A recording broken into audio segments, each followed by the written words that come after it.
ہر گوہر نے صدف کو توڑ دیا، تو ہی آمادہ ظہور نہیں۔ گوہر کہتے ہیں قیمتی پتھر کو، موتی کو، مروارید کو۔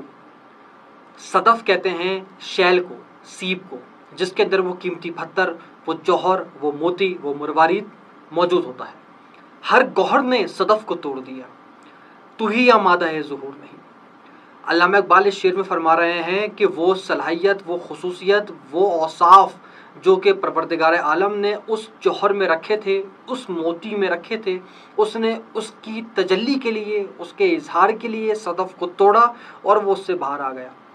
مگر اے انسان، تو وہ واحد مخلوق ہے جو کہ پروردگار عالم کی جانب سے دی جانے والی خصوصیات و صلاحیت و اوصاف و کریکٹرسٹکس اور ایٹریبیوٹس کا صحیح طریقے سے استعمال نہیں کر رہا، ان کو نہیں پہچان رہا، اپنے ایسنس کو، اپنے جوہر کو، اپنے ایلیمنٹ کو، اپنے آپ کی قدر و قیمت کو نہیں پہچان رہا، اور زمانے میں خود کو ظاہر نہیں کر رہا۔